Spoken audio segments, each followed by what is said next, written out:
Welcome back. ఇవాళ చర్చలో మనతో పాటు జాయిన్ అవుతున్నారు రాజకీయ విశ్లేషకులు జమీలుద్దీన్ గారు, అలాగే బీఆర్ఎస్ పక్షాన పార్టీకి సంబంధించిన నాయకులు పల్లె రవికుమార్ గారు కూడా మనతో పాటు ఉన్నారు. ఇద్దరికి నమస్తే.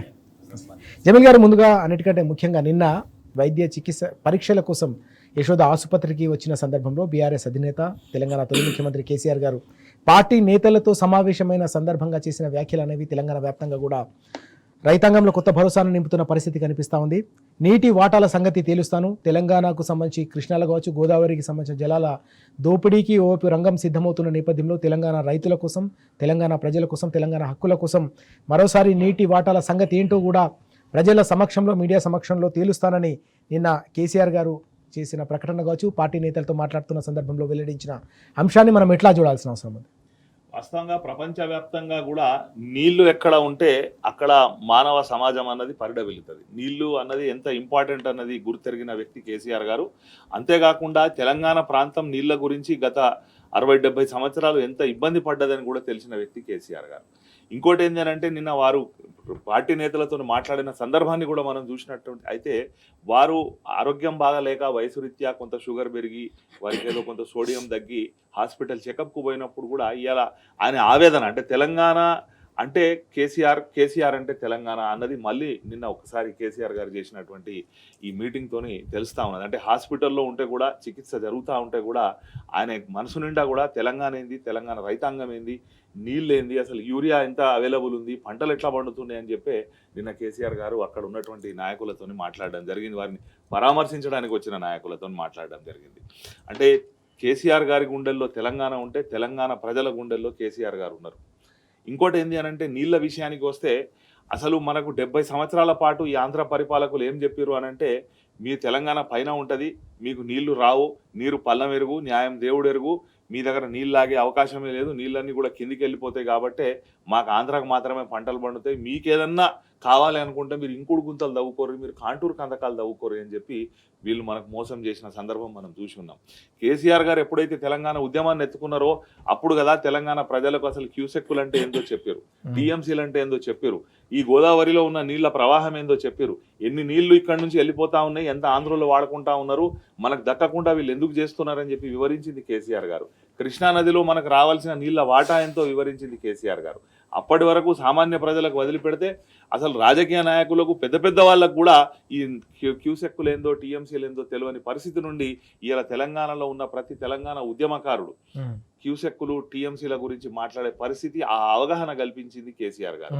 10 సంవత్సరాలు వారు ఎప్పుడైతే అధికారంలోకి వచ్చారో రాగానే మొట్టమొదలు చేసిన పని ఏంటంటే మిషన్ కాకతీయ అని పెట్టుకొని మన చెరువులు అనేటి, ఎందుకంటే గతంలో కాకతీయులు ఈ ఏదైతే గొలుసు కట్టు చెరువులు కట్టిరో, ఈ కుతుబ్ షాహీ నవాబులు దాన్ని ఏదైతే మెయింటైన్ చేసిరో, ఈ గొలుసు కట్టు చెరువులు కరెక్ట్గా లేక పూడికలు తీయక రిపేర్లు చేయక ఇవాళ మన తెలంగాణ రైతాంగం వందలాది బోర్లు దవ్వుడు, గ్రౌండ్ వాటర్ పడిపోవడం జరుగుతూ ఉన్నదని చెప్పి ఫస్ట్ మిషన్ కాకతీయ పేరు మీద చెరువులు రిపేర్ చేసుకున్నారు. కాళేశ్వరం లాంటి ప్రాజెక్టులు కట్టి ఆ నీళ్ళని అక్కడికి ఎత్తిపోసుకున్నారు. ఎండాకాలంలో మత్తళ్ళు దుంకేటట్టు చేసిరు, కోట్ల టన్నుల పంట పండేటట్టు చేసిరు కేసీఆర్ గారు. ఆ రోజు గత 9-10 సంవత్సరాల పరిపాలన చూసుకున్నట్టయితే ఒక్క రోజు కూడా ఒక్క రైతు యూరియాకి ఇబ్బంది పడ్డ సందర్భం లేదు, పండించిన పంటకు గిట్టుబాటు ధర లేని సందర్భం లేదు, మార్కెటింగ్ వ్యవస్థ కల్పించారు, రైతులకు పెట్టుబడి కల్పించారు.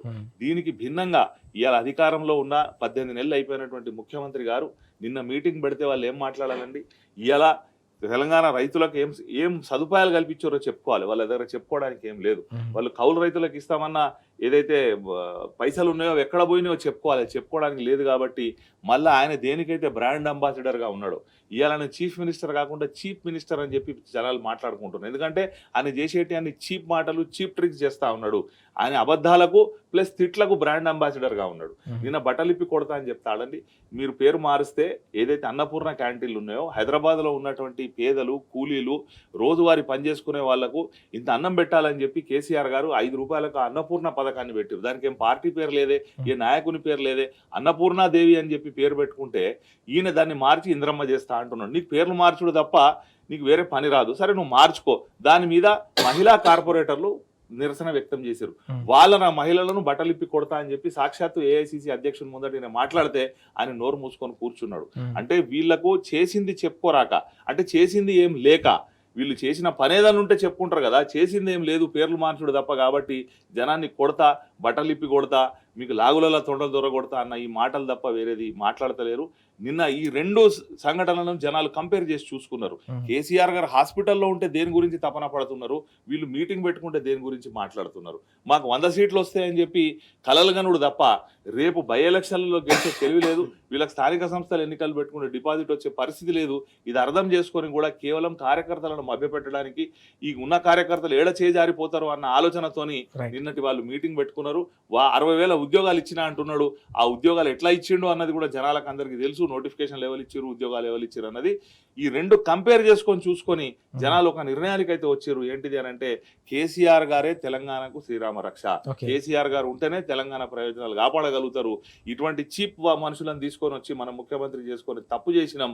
వీళ్ళు ఈ చీప్ పాలిటిక్స్, చీప్ ట్రిక్స్ తప్ప ఇంకోటి చేయరని మాత్రం నిన్నటి ఈ రెండు సంఘటనలతో తెలంగాణ జనానికి అర్థమైపోయింది. మొత్తానికి చాలా కీలకమైన అంశం ఇది. అధికారంలో ఉన్న, ప్రతిపక్షంలో ఉన్న ప్రతి క్షణం కూడా తెలంగాణ ప్రజల కోసం, తెలంగాణ రైతుల కోసం ఆలోచిస్తున్న ఏకైక పార్టీ బీఆర్ఎస్, ఏకైక నాయకుడు బీఆర్ఎస్ అధినేత, ఉద్యమ రథసారథి కేసీఆర్ గారు మాత్రమే అనే అంశం మరోసారి నిన్న చాలా స్పష్టమైన సందర్భం కూడా కనిపిస్తూ ఉంది. దీనికి తోడుగా తప్పకుండా తెలంగాణ రైతుల హక్కుల కోసం, తెలంగాణ నీటి హక్కుల కోసం మరోసారి పూర్తి స్థాయిలో నీటి వాటాలు తేలుస్తానని కేసీఆర్ గారు చేసిన ప్రకటన ఏదైతే ఉందో, పార్టీ నేతలతో మాట్లాడుతున్నప్పుడు వెల్లడించిన అంశం ఏదైతే ఉందో, తెలంగాణ రైతాంగంలో పెద్ద ఎత్తున చర్చకు దారితీస్తున్న పరిస్థితి. ఎందుకంటే పెద్ద ఎత్తున కూడా రైతాంగంలో ఇప్పటికీ ఆందోళన వ్యక్తమవుతోంది. కృష్ణా గోదావరిలో నీటి హక్కులు కోల్పోయే పెను ప్రమాదం పొంచి ఉన్న నేపథ్యంలో ఏం జరగబోతుందనే ఆందోళన వ్యక్తం చేస్తున్న నేపథ్యంలో కేసీఆర్ గారు దీనిపై స్పందించి నీటి వాటాల సంగతి తేల్చేందుకు సిద్ధం కావడం అనేది రైతాంగంలో కొత్త విశ్వాసాన్ని, కొన్నంత భరోసాను నింపుతున్న సందర్భం కూడా మనకు క్షేత్రస్థాయిలో కనిపిస్తూ ఉంది.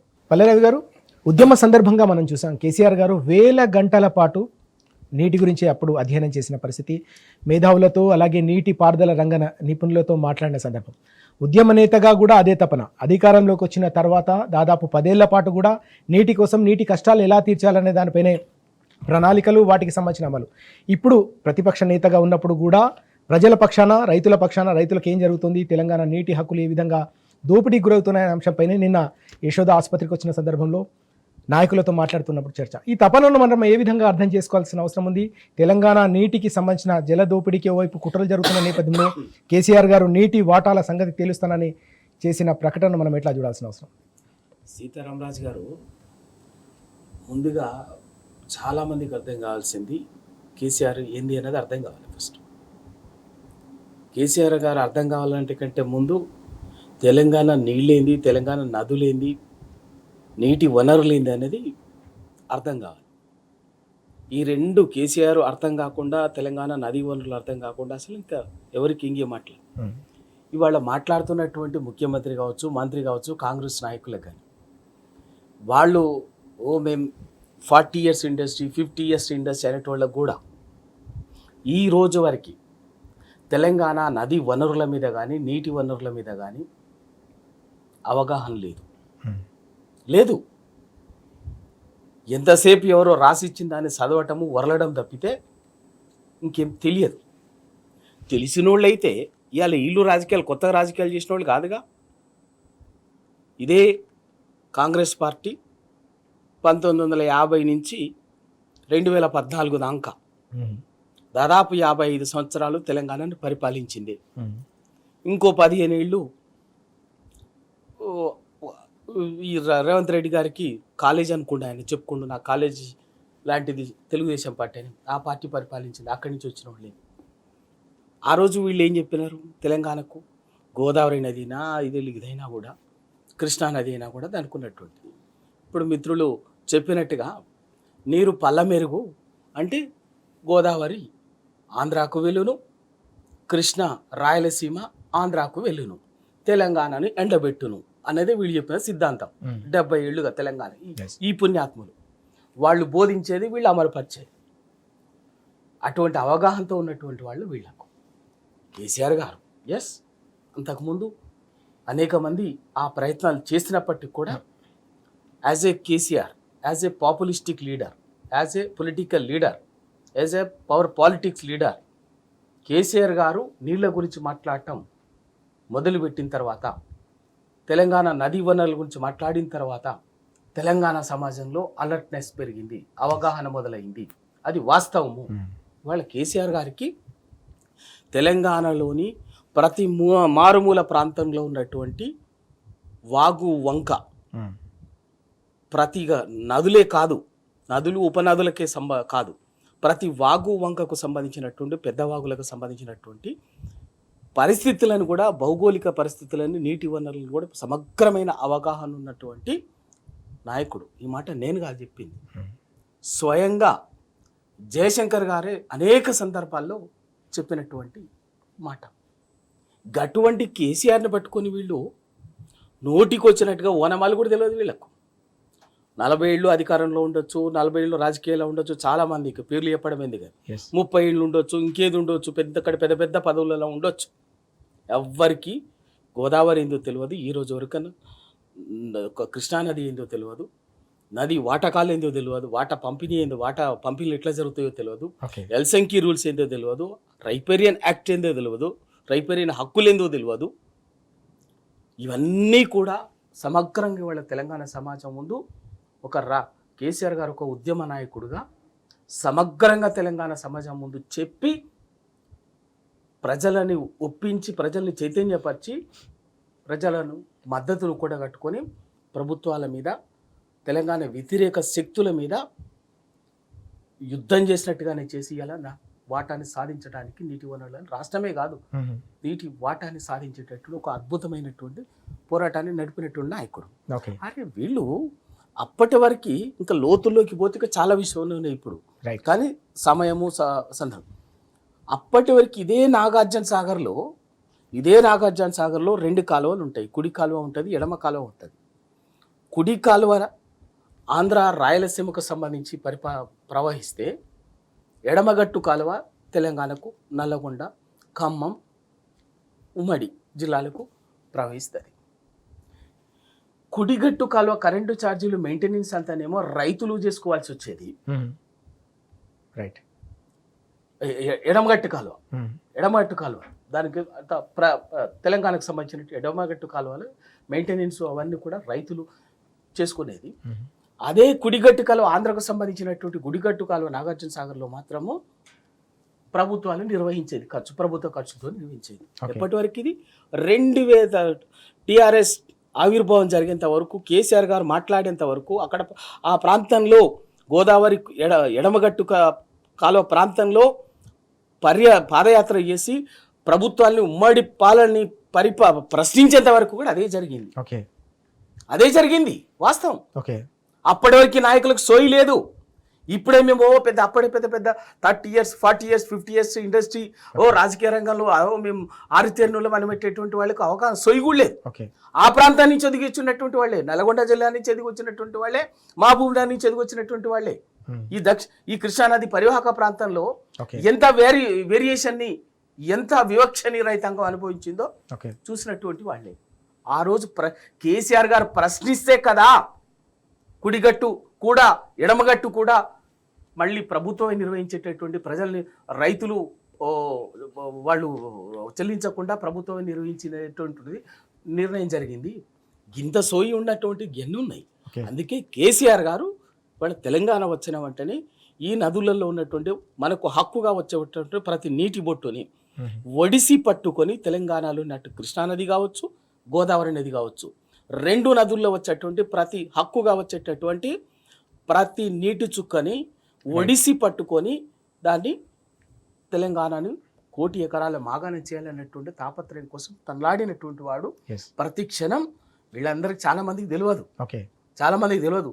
ఉద్యమం కంటే ముందు 2001 నుంచి 2014 వరకు ఎంతో మంది, 100 మంది ఆయా రంగ నిపుణులతోటి 100,000 గంటలు కూర్చొని సమాలోచనలు చేసినటువంటి వాడు, ఒక అంశానికి సంబంధించినటువంటి లోతైన అవగాహన ఏర్పరచుకున్నటువంటి మాట్లాడి దాటుకు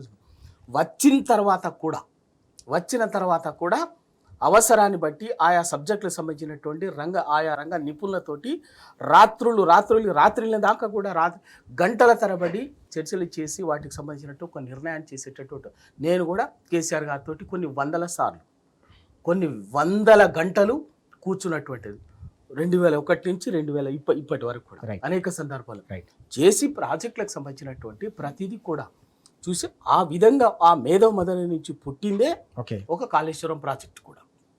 ఆ మేధవ మదన నుంచి ఒక దాదాపు ఒక దశాబ్దంన్నరగా జరిగినటువంటి ఎక్సర్సైజ్ నుంచి వచ్చినటువంటి ఆలోచన నుంచి పుట్టిందే ఎస్ మన కాళేశ్వరం. ఎస్ ఆ కాళేశ్వరం అది. ఈ కాళేశ్వరం ఇప్పటికి అర్థం కాలేదు. కాళేశ్వరం అంటే వీళ్ళకి తెలిసిందల్లా ఒకటి ఏంటంటే మేడిగడ్డ బ్యారేజ్ తప్ప ఈ పుణ్యాత్మలకు తెలిసింది ఇంకా వేరే ఇంకేమీ లేదు. ఒకటి అటువంటిది వీళ్లకు బరాబర్ మళ్ళీ తెలంగాణ సమాజానికి అర్థమైంది.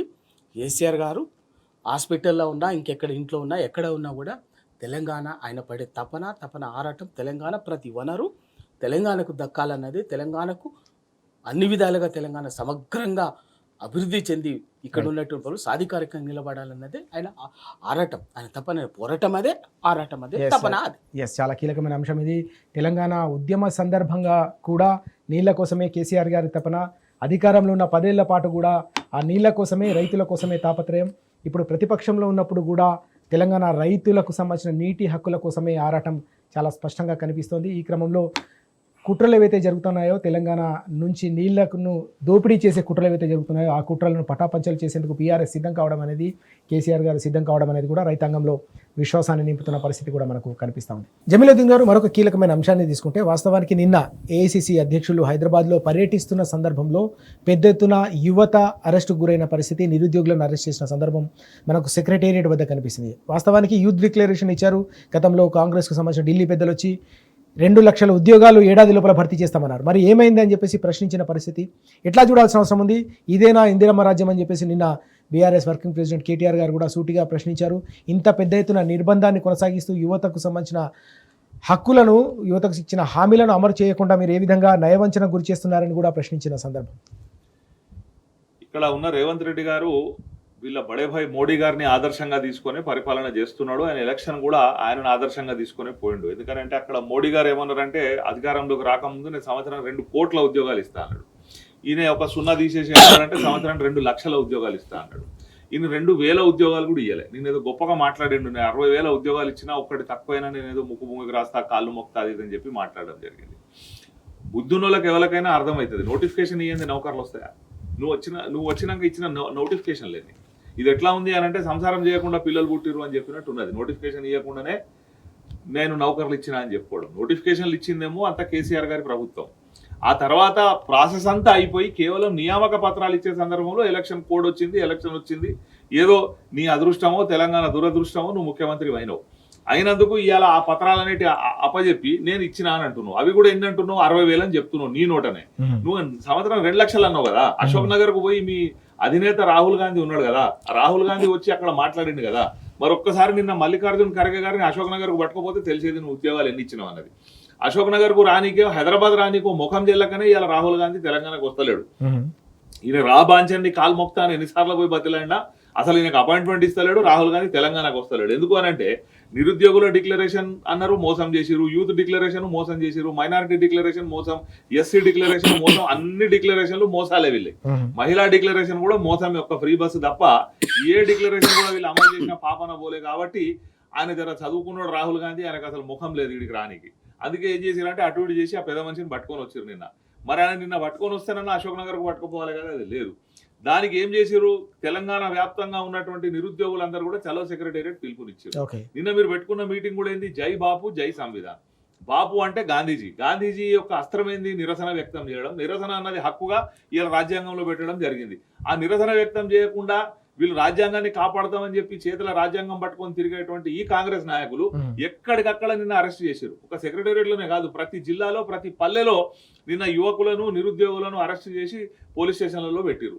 అంటే ఇదేనా మీరు మీ జై బాపు ఇదేనా? జై సంవిధాన్ ఇదేనా? సంవిధానికి తూట్లు పొడిచేదే మీరు, మళ్ళీ జై సంవిధాన్ అని చెప్పి దాన్ని ఎత్తుకొని తిరిగేదే మీరు. ఇది తెలంగాణ ప్రజానికానికి అర్థమైంది. నిరుద్యోగులకు మోసం చేసిరన్నది అర్థమైంది. ఇప్పటికి దమ్ము ధైర్యం ఉంటే ముఖ్యమంత్రి గారు ఏం చేయాలి? అదే అశోక్ నగర్ కు పోతే నిరుద్యోగులు ఏంటిదని చెప్తారు. ఇక్కడ ఎన్ని నౌకర్లు వచ్చినాయి అనేది ఒక బహిరంగ చర్చ పెడితే కూడా ఆ నిరుద్యోగుల సంఘాలు వచ్చి చర్చ పెడతారు. చర్చ పెట్టి వాళ్ళు మాట్లాడతారు. నీ రంగంతా కూడా నువ్వు అరెస్ట్ చేయడంలో బయటపడ్డది. నువ్వు అరెస్ట్ చేయకపోతే నువ్వు 15,000 మందితో ఎల్బీ స్టేడియంలో మీటింగ్ పెట్టినావు. 30,000 మంది నీ సెక్రటేరియట్ ముందట నిరుద్యోగులు కూర్చునే వాళ్ళు నిన్న నువ్వు అరెస్ట్ చేయకపోతే. అంతమందిని అరెస్ట్ చేసి వాళ్ళని నిర్బంధించి నువ్వేదో మీటింగ్ పెట్టుకొని డబ్బా కొట్టుకొని పోయినావు. నిరుద్యోగులను మోసం చేయడంలో నంబర్ 1 పొజిషన్లో 2 కోట్ల ఉద్యోగాలు అని చెప్పి మోడీ ఉంటే నంబర్ 2 పొజిషన్లో ఇవాళ ఇక్కడ రేవంత్ రెడ్డి ఉన్నారని చెప్పి ప్రజలందరికీ కూడా అర్థమైపోయింది. Yes sir. రవి గారు, వాస్తవానికి జై సంవిధాన్ పేరిట పెట్టుకున్న సమావేశం ఓవైపు, మరోవైపు సచివాలయం వేదికగా పెద్ద ఎత్తున నిరుద్యోగులకు సంబంధించిన అరెస్టులు, ఇదేనా మీరు చెప్పిన ఇందిరమ్మ రాజ్యం అని కేటీఆర్ గారు కూడా ప్రశ్నించిన సందర్భం? 2 లక్షల ఉద్యోగాలు దాదాపు 20 నెలలు గడిచిపోయినాయి, ఏడాదిలోనే ఇస్తాన్నారు. మరి ఇవ్వకపోతే నిరుద్యోగులు ప్రశ్నించకపోతే ఏం చేస్తారు? మరి ప్రశ్నించిన నిరుద్యోగులకు సమాధానం చెప్పాల్సింది పోయి వారిని ఈ విధంగా అరెస్ట్ చేస్తారా అని నిలదీసిన సందర్భాన్ని మనం ఎట్లా అర్థం చేసుకోవాలి? ముందుగా నిన్న మల్లికార్జున ఖర్గే గారి సమక్షంలోనే రేవంత్ రెడ్డి గారు ఇష్టానుసారంగా నోరు పడేసుకొని మాట్లాడి సహజ ధోరణిలో, కనీసం దాన్ని కేసీ వేణుగోపాల్ గారు ఉన్నారు, ఏఐసీసీ అగ్రనాయకత్వం, మల్లికార్జున ఖర్గే గారు ఉన్నారు. అక్కడ కూడా బట్టలు తిప్పి కొడతాం, అది కొడతాం, ఇది కొడతాం అంటే కూడా కనీసం ఆయనని చేయలేదు. అది కానీ వాళ్ళేమో పక్కన ఏం చెప్తారంటే, ఇంకో పక్కన భారత రాజ్యాంగం మేమే అసలు అమలు చేసేటటువంటి వాళ్ళం, మా విధానమే భారత రాజ్యాంగ పరిరక్షణ, మేము ఇంకా దానికి పరిరక్షలకు మేము తప్ప ఇంకెవరు లేరు అన్నట్టుగా మాట్లాడుతుంటారు. ఇంకా అది వాళ్ళ విజ్ఞతకు సంబంధించినటువంటి విషయం. సరే, రేపు ప్రజల సందర్భం వచ్చినప్పుడు చూసుకుంటాం.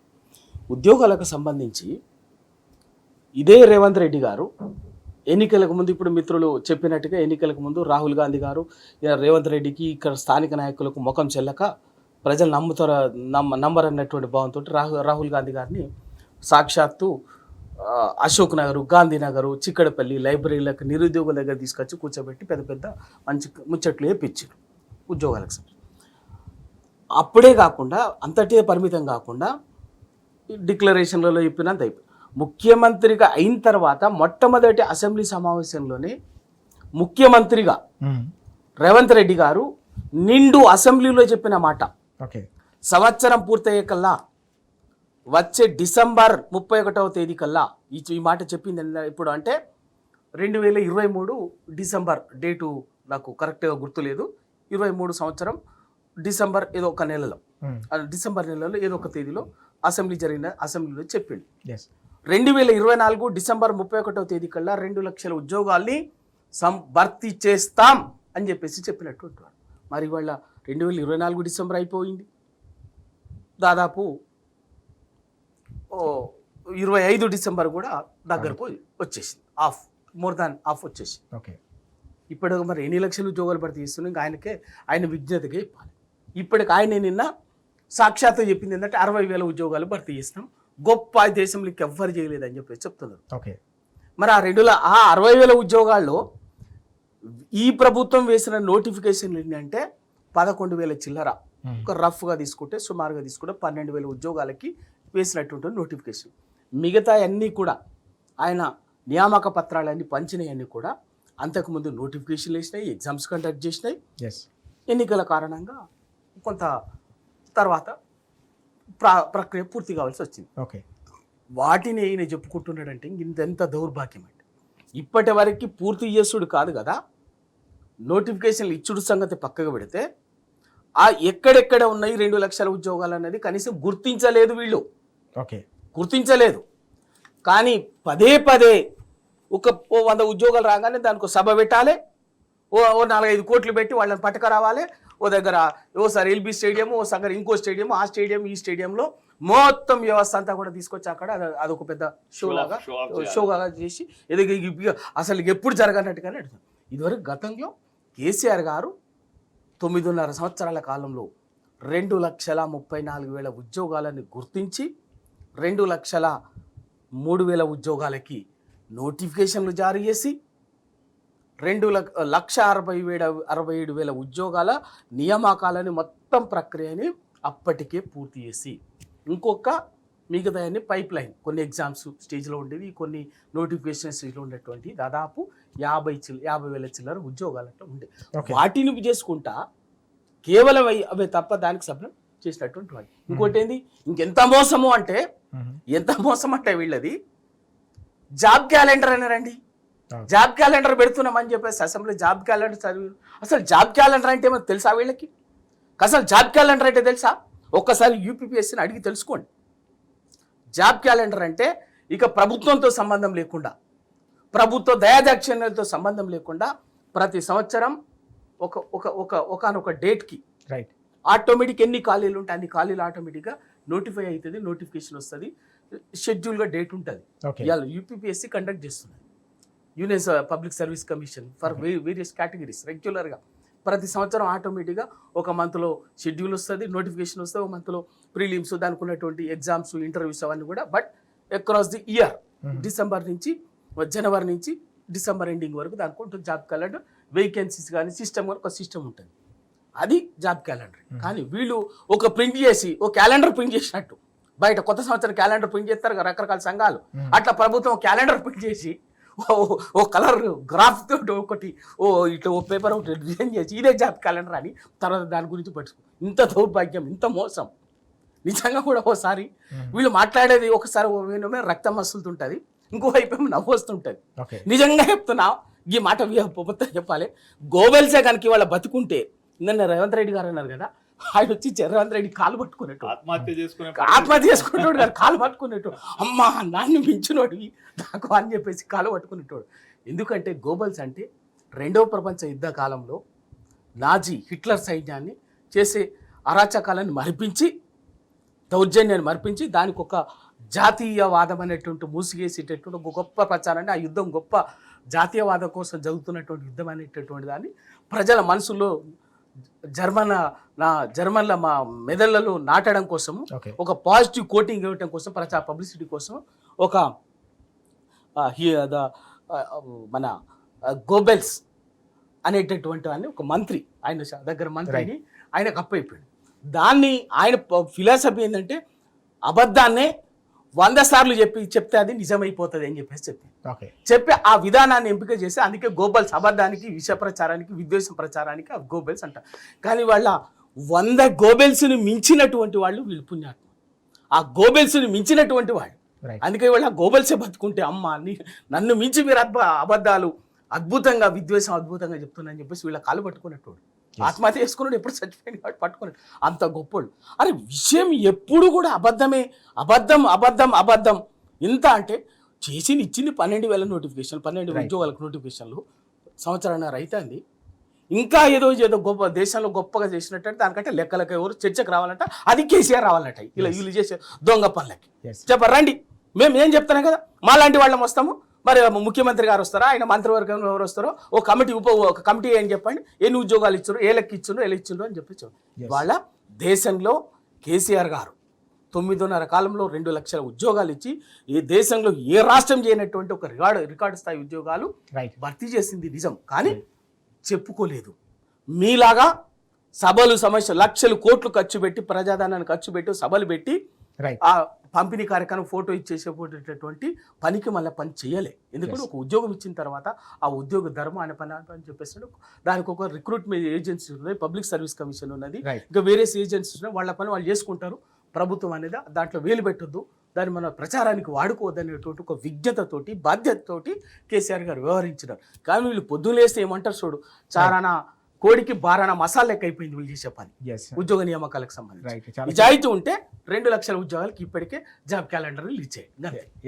క్యాలెండర్లు మారుతున్నా కూడా జాబ్ క్యాలెండర్ హామీ మాత్రం నెరవేరడం లేదని జమీల్ గారు అలాగే రవీంద్ర గారు చాలా స్పష్టంగా చెప్తున్న పరిస్థితి. ఈ క్రమంలోనే చెలో సెక్రటేరియట్ కార్యక్రమాన్ని పిలుపునిచ్చిన యువతను అలాగే నిరుద్యోగులను అరెస్ట్ చేయడం కూడా అత్యంత దుర్మార్గమైన చర్య అని కేటీఆర్ గారు కూడా తీవ్ర స్థాయిలో నిన్న మండిపడిన పరిస్థితి మనకు కనిపించింది. మరో అంశాన్ని తీసుకుంటే జమీల్ గారు, నిన్న ఎల్బీ స్టేడియం వేదికగా జరిగిన కాంగ్రెస్ సభను మనం ఎట్లా చూడాల్సిన అవసరం కనిపిస్తుంది. సభలో చేసిన వ్యాఖ్యలు కావచ్చు, వాటికి తోడుగా వచ్చే ఎన్నికలకు సంబంధించిన అంశంలో కూడా, వచ్చే ఎన్నికల్లో కూడా మేము ప్రభుత్వాన్ని ఏర్పాటు చేస్తామనే అంశం కావచ్చు. వాస్తవానికి ప్రస్తుతం నిజంగానే స్థానిక సంస్థల ఎన్నికలు నిర్వహించిన క్షేత్రస్థాయిలో ప్రజల్లో ఆగ్రహం కావచ్చు, ప్రజల వ్యతిరేకత, ప్రభుత్వ వ్యతిరేకత ఏ విధంగా ఉందని అంచనా వేయాలి? చేసిన ప్రకటనను మనం ఏ విధంగా చూడాల్సిన అవసరం ఉంది? తెలంగాణ వ్యాప్తంగా ఈ రేవంత్ రెడ్డి ప్రభుత్వం ఎన్నికైన తర్వాత 100 రోజుల నుంచే వీళ్ళ మీద వ్యతిరేకత ప్రారంభమైంది. ఎందుకంటే వీళ్ళు సెల్ఫ్ గోల్ చేసుకున్నారు, మేము 100 రోజులలో 6 హామీలు, ఏదో 420 6 గ్యారంటీలు, 420 హామీలు అమలు చేస్తామని చెప్పి జనాలు 100 రోజుల తర్వాత లెక్క పెట్టడం స్టార్ట్ చేశారు. మీ హామీలు ఏమైనా, మీ గ్యారంటీలు ఏమైనా అని చెప్పి.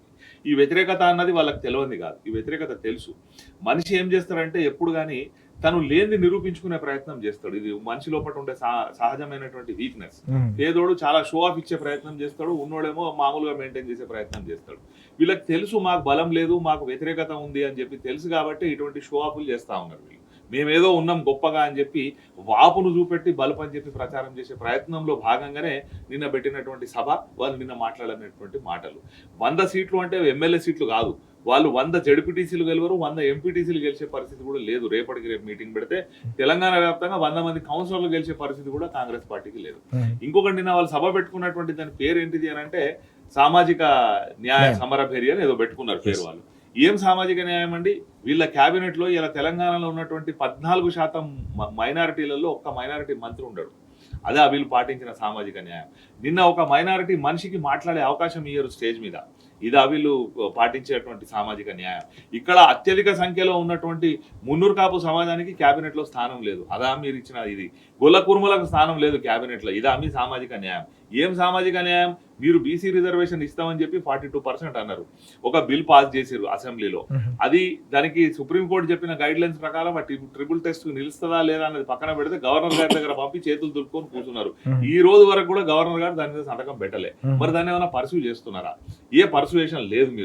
మీరు స్థానిక సంస్థలు ఎన్నికలు నిర్వహిస్తే ఓడిపోతామని తెలిసే ఆ బీసీ బిల్లును అక్కడ అడ్డం పెట్టి రేపో ఎల్లుండో వీళ్ళు ఏం చేస్తారు అని అంటే ఒక చట్టానికి నిలువనటువంటి ఒక జియో విడుదల చేసి దాని మీద మళ్ళీ వాళ్ళని కోర్టుకు పంపించి దాని మీద స్టే తీసుకొచ్చి ఎన్నికలను పోస్ట్ పోన్ చేయడానికి మాత్రమే మీరు చేస్తున్నటువంటి పని. మీరు పాటించినటువంటి సామాజిక న్యాయం చెప్పాలి కదా.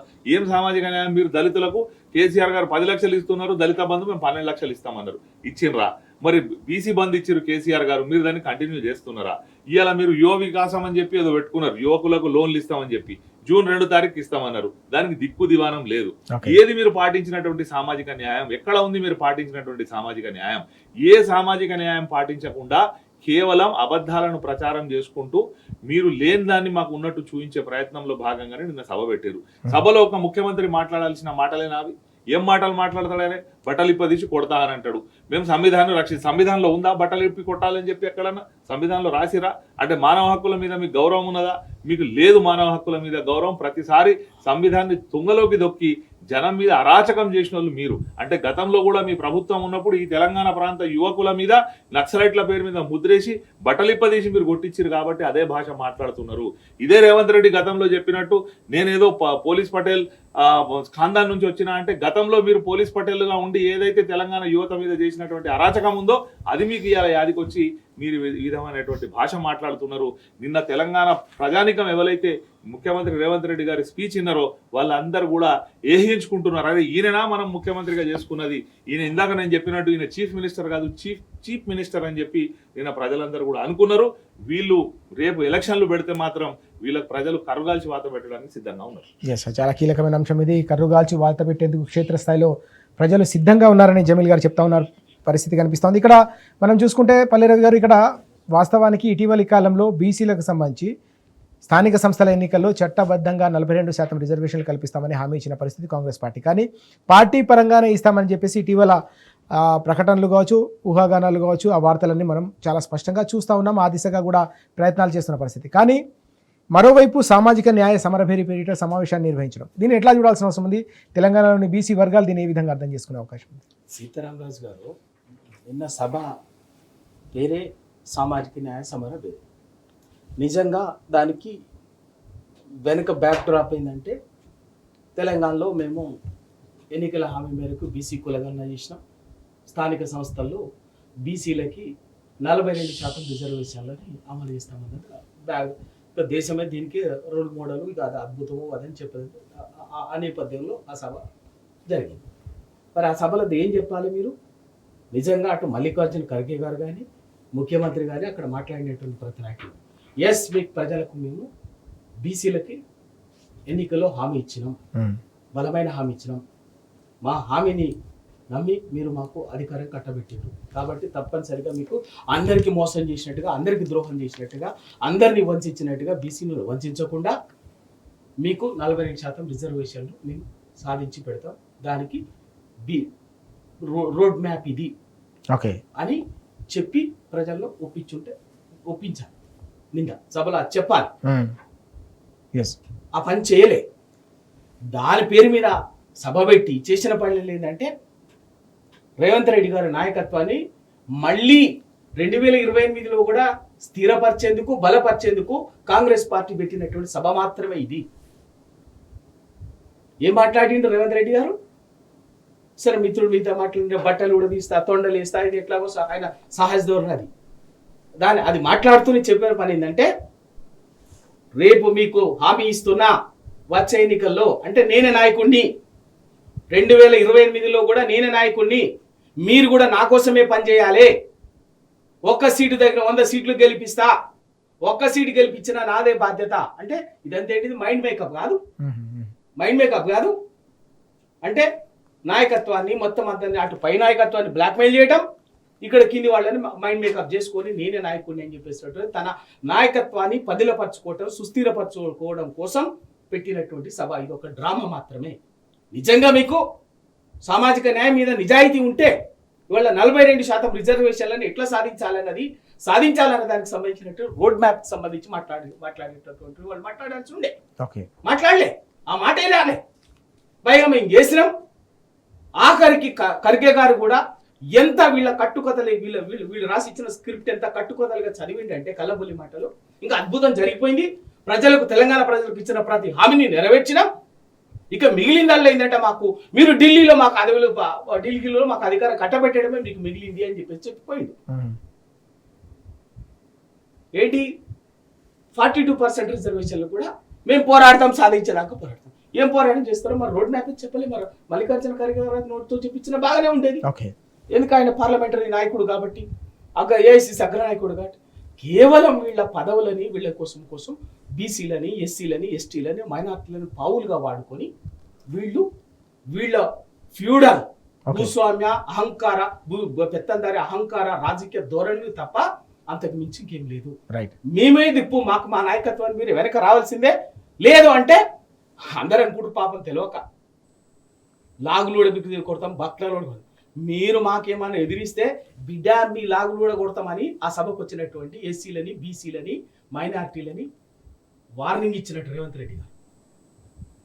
ప్రతిపక్షాలని ఆయన పీకేదేం లేదు, ప్రతిపక్షాలని బీఆర్ఎస్ ఆయన పీకేదేం లేదు. బరాబర్ ఆయన అన్నది ఆయనకే వర్తిస్తుంది. ఇండైరెక్ట్ గా ప్రతిపక్షాలను బూచిగా చూపించి ఆయన వార్నింగ్ ఇస్తుంది. ఎవరికి అంటే ఆయన సొంత పార్టీ కార్యకర్తలకి. బిడ్డ మీరు తమాషా చేస్తే, పార్టీలో ఇంకేదో ఏదో చేస్తే మళ్ళీ ఎప్పటికీ నేను లీడర్నే, మీరు ఎక్కువ హుషారు, నాకు వ్యతిరేకంగా ఇంకేదో ఒక హుషారు, నన్ను కాదని మీరు అటో ఇటో చేస్తే లా బిడ్డ మీ బట్టలు కూడా తీసుకొడతా, మీ లాగులో తొండలేస్తా అని చెప్పేసి చెప్పదలుచుకుంటే చెప్పిండు రేవంత్ రెడ్డి గారు చెప్పినట్టు. ఇలా మీకు వాళ్ళ కాంగ్రెస్ పార్టీగా నిజంగా కూడా బీసీల విషయంలో మాట్లాడే నిజంగా నైతికత ఉన్నదా? ఈ దేశంలో బీసీల గొంతు కోసినటువంటి పార్టీ ఏది? ఈ దేశంలో బీసీలకు రాజకీయ మరణ శాసనం రాసినటువంటి పార్టీ అది కాంగ్రెస్ కాదా?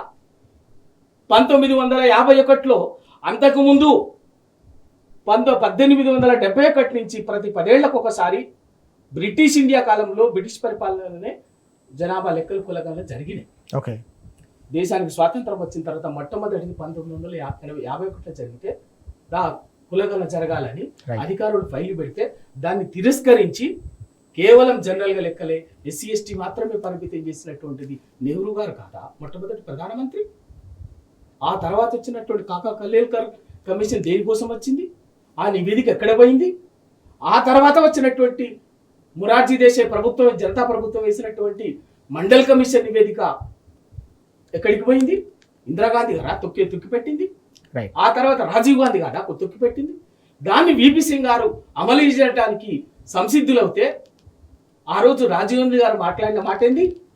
బీసీ కులగణ మండల్ కమిషన్ నివేదిక అమలు చేస్తే ఈ దేశం విచ్ఛిన్నం అయిపోతుంది అని చెప్పేసి మాట్లాడింది రాజీవ్ గాంధీ గారు కదా పార్లమెంట్లో. ఇవన్నీ చరిత్ర కదా. ఇవన్నీ బీసీలకు రాజకీయంగా, విద్యాపరంగా, సామాజిక పరంగా అభ్యున్నతి కాకుండా మరణ శాసనం రాసిన పార్టీ ఈ దేశంలో కాంగ్రెస్ పార్టీ. రాజకీయ సమాధి కట్టినటువంటి పార్టీ కాంగ్రెస్ పార్టీ. ఇవాళ మీరు సంతోషపడింది ఏంటంటే కనీసం ఇవాళ ప్రజలు దేశంలో వాళ్ళ దాని ఉనికి ప్రశ్నార్థకంగా మారే స్థితికి వచ్చింది కాబట్టి ఈ పరిస్థితుల్లో నిజాయితీగా బీసీల కోసం కొంత రాహుల్ గాంధీ ఇంత చదువుకున్నటువంటి వాడు కదా, ఉన్నత విద్యావంతుడు కదా, పాలన పరిస్థితుల్లో కొంచెం వీళ్ళని హక్కున చేర్చుకొని చేస్తాడేమో అని ఆశించినాం. నేను కూడా ఒక బీసీ బిడ్డగా Okay. తెలంగాణ ఉద్యమం నుంచి వచ్చాను. అయినా కూడా రాహుల్ గాంధీ గారు మాట్లాడేది ఒకటి ఉంటుంది, అక్కడ ఆయా రాష్ట్రాల్లో ఆచరణలో ఇంకొకటి ఉంటుంది. ఓకే ఇవాళ తెలంగాణలో ఎన్నికలకు ముందు ఏం మాట్లాడిండు? మీరే రాసుకున్నారుగా ఉదయపూర్ డిక్లరేషన్ లో ప్రతి పార్లమెంటుకు 2 అసెంబ్లీ సీట్లు ఇస్తామని చెప్పినారు. అంటే తెలంగాణలో 17 పార్లమెంట్ అంటే 34 అసెంబ్లీ సీట్లు ఉండే. 34 ఇచ్చిందా? అసెంబ్లీ సీట్లు ఇచ్చిందా? ఎన్ని ఇచ్చిండ్రు? 18 ఇచ్చిండ్రు. 18లో 5 ఏమి ఇచ్చినారు? యాకత్పుర, చంద్రాయన్గుట్ట, బహదూర్పుర, గోషామహల్. మరి అక్కడ బీజేపీ కాంగ్రెస్ పార్టీ నుంచి రాహుల్ గాంధీ వచ్చి పోటీ చేసినా గెలవడు, రేవంత్ రెడ్డి గారు పోటీ చేసినా గెలవడు. మరి మీరు పోటీ చేయండి. ఓ సీటు ఆ 7 సీట్లలో Right. ఒకటి రేవంత్ రెడ్డి గారు, ఒకటి ఉత్తమ్ కుమార్ రెడ్డి గారు, ఒకటి కోమరెడ్డి వెంకట రెడ్డి గారు, ఒకటి జానారెడ్డి గారు, ఒకటి పెద్ద పెద్ద వాళ్ళు చాలా మేమే పార్టీని బతికిస్తున్నాం, నిలబెడుతున్నాం మేము. చాలా మొత్తం 3 రంగుల జెండా బట్టి Right. కాంగ్రెస్ పార్టీ ఇట్లా నిలబెడుతున్నదే మేమని చెప్తున్నారు కదా. గాడ పోటీ చేసి చార్మినార్ లో పోటీ చేసి గెలవాలి సార్. మా బీసీలకి ఎందుకు సార్ అట? ఓకే మేమెందుకు బలి కావాలా సార్? రైట్ లెక్కలు చెప్పటానికా? రైట్ లెక్కలు చెప్పటానిక ఇచ్చే 18లో 5 సీట్లకు అక్కడే ఇచ్చి మాకు ఇచ్చింది ఏంటంటే 13 సీట్లు బీసీలు. ఓకే దాంట్లో కూడా మళ్ళీ కుట్రలు చేస్తారు. ఓ మదియాస్కి లాంటి బలమైన నాయకుడిని ఓడగొడుతుంది, మీకు పోటీకి వస్తుంది. ఇది ఎందుకు సార్? ఇంకా ఎందుకు మోసం చేస్తారు? ఇవన్నీ తెలియదు అనుకుంటారా బీసీ సమాజానికి, తెలంగాణ సమాజానికి? Right. మీ సామాజిక న్యాయంలో ఉన్నారు. నిజంగా మీకు నిజాయితీ ఉంటే, నిజాయితీ ఉంటే కాంగ్రెస్ పార్టీకి సామాజిక న్యాయం మీద మొన్న ఇదే రేవంత్ రెడ్డి స్థానంలో మల్లు బట్టి విక్రమార్కని ముఖ్యమంత్రి చేసే అవకాశం ఉండే కాంగ్రెస్ పార్టీ. రైట్ దామోదర్ రాజనరసింహ గారిని ముఖ్యమంత్రిని చేసే అవకాశం ఉంది. ఎందుకంటే వాళ్ళు పార్టీ లాయలు, పార్టీ నుంచి ఎదిగి వచ్చినటువంటి వాళ్ళు, అప్పటికే పొజిషన్ లో ఉన్నటువంటి వాళ్ళు, బార్న్ బ్రాట్ పొలిటికల్ కెరీర్ అంతా కూడా కాంగ్రెస్ తోటి వాళ్ళు ట్రావెల్ చేసినటువంటి వాళ్ళు. ఓకే అటువంటి మరి నిజంగా మీరు వచ్చి ఒక దళితుని ముఖ్యమంత్రి చేస్తారని చెప్పేసినటువంటి కీర్తి Right. మీరు తెచ్చుకోవచ్చు. ఆ పని చేయలేదే. రైట్ జమీల్ గారు చివరిగా వాళ్ళ ఎందుకు అంటే ఒకటి మాట, కేవలం వీళ్లకు సామాజిక న్యాయం అనేది మళ్ళీ కేవలం ఒక స్వీట్ కోటెడ్ లాగా వాడుకోవటానికి తప్ప మళ్ళీ అవసరం దిగిన తర్వాత మళ్ళీ వీళ్ళ గొంతులు కోయటం వీళ్ళు చేసే పని. ఎస్ మనం చూస్తే జమీల్ గారు స్వాతంత్రం వచ్చిన తర్వాత 75 సంవత్సరాల తర్వాత కూడా ఇంకా కూడా పేదరికంలో బీసీ ఎస్సీ ఎస్టీ మైనారిటీలు ఉండడానికి ప్రధానమైన కారణం ఎవరంటే ఏం చెప్తారు? ఇప్పుడు ఇలాంటి నినాదాల పేరిట సమావేశాలు పెట్టినంత మాత్రాన ఆ వర్గాలు నమ్మే పరిస్థితి ఉంటుందా? వాస్తవంగా ఈ జాతీయ పార్టీలు ఏవైతే ఉన్నాయో ఎప్పుడు కూడా ఈ తీయటి పుల్లటి నినాదాలు ఇచ్చి ప్రజలను భావోద్వేగాలకు గురి చేసి వాళ్ళ ఓట్లు దండుకొని తమ అధికారాన్ని సుస్థిరపరచుకోవడానికి మాత్రమే వీళ్ళు పనిచేస్తూ ఉన్నారు. వీళ్ళ ప్రజల ఆకాంక్షలు పట్టాయి. గతంలో కూడా కాంగ్రెస్ పార్టీ ఏం చేయాలంటే గరీబీ హటావ్ అన్నది వీళ్ళ నినాదం. మరి గరీబీ ఇంకా ఉన్నది, ఇంకా 80 కోట్ల మందికి బియ్యం ఇస్తున్నామని చెప్పి కేంద్ర ప్రభుత్వం చెప్తా ఉన్నది. మరి గరీబీ పోలేదు. ఇవాళ కొత్తగా సామాజిక న్యాయం అన్నది ఒకటి తెచ్చుకున్నారు. మరి మీరే కదా 70 ఏళ్లలో 50 ఏళ్ళు కాంగ్రెస్ అధికారంలో ఉంది, సుమారు 20 ఏళ్ళు బీజేపీ అధికారంలో ఉంది. ఏదో కొంత టైం సంకీర్ణ ప్రభుత్వాలు తప్ప ఆ సంకీర్ణ ప్రభుత్వాలే ఈ మాత్రం ఎస్సీ ఎస్టీ బీసీ మైనారిటీలకు న్యాయం చేసే ప్రయత్నం చేసినాయి.